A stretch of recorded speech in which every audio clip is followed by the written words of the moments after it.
Today in the Gospel we see Jesus calling Philip and Nathanael. The tradition says, okay, this Nathanael is the same person, Bartholomew. Now, look at this.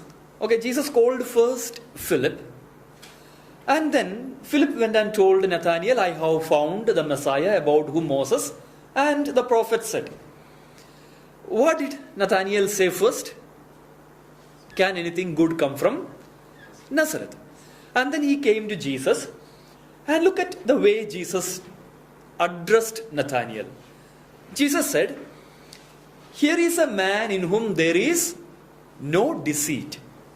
Wonderful thing, if somebody tells about us like that.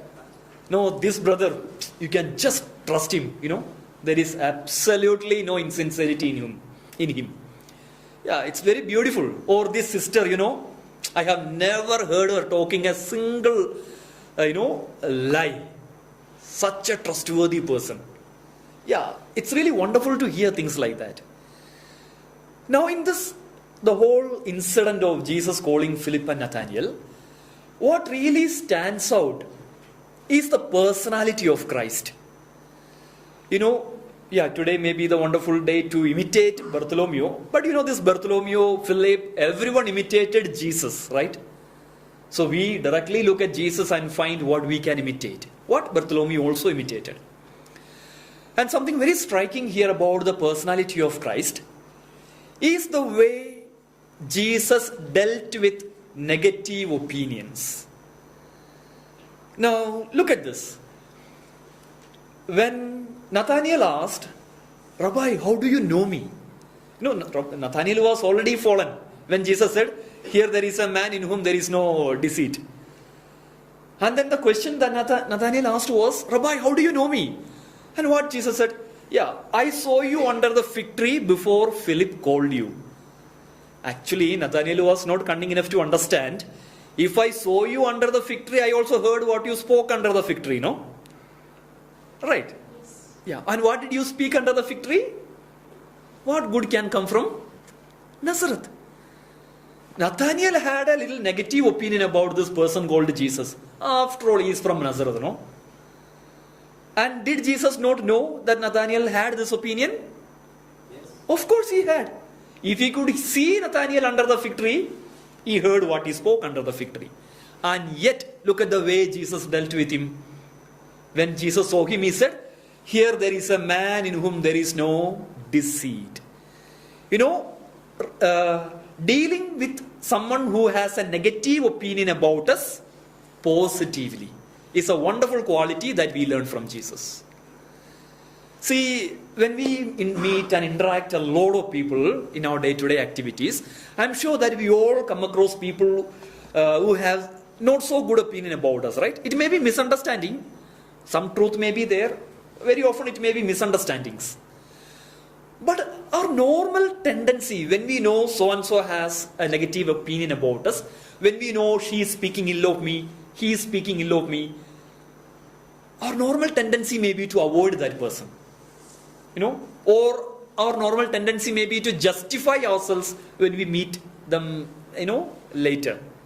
But look at Jesus. Here there is a man in whom there is no deceit. And Nathanael is fallen flat there.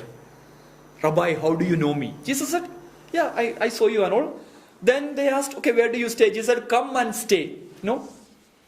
They went and stayed with Jesus, and they became Jesus' disciples. And what's more interesting, they went and stayed with Jesus, became his disciples. Do we at any time see Jesus referring back to this incident and asking, so Nathanael, what do you think now? No? Last time you told Philip, no? That can anything good come from Nazareth and all? Now what do you think after getting to know me? Do you still think like that?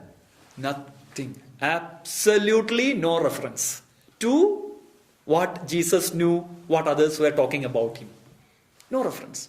Why? Because Jesus was totally focused on the growth of the other person. Not on justifying himself. Not on gaining glory in front of others. No. So, it didn't matter to him even when the other people spoke ill of him. or not so positively about him. His entire focus was on how to gain that person with love. One thing that Jesus could have done was, okay, I know what you told about me. You told that anything good come from Nazareth and all. Still Nathaniel would have become his disciple, because how can he know? He must be really so powerful. How can he know that? But look at Jesus' attitude. He did not want that kind of revealing of power, where he becomes the hero. His entire revealing of power, his entire use of, charisms, if we say, was for the good of the other person. Not for personal gain, not for personal glory. And that's something wonderful that we all can, think about right at the beginning of this charism retreat. The Lord is always generous. But the way we understand charisms, the way we understand the gifts and charisms of the Holy Spirit, etc., should be in such a way that it should be totally for ministry and for the glory of the Lord, for the good of others.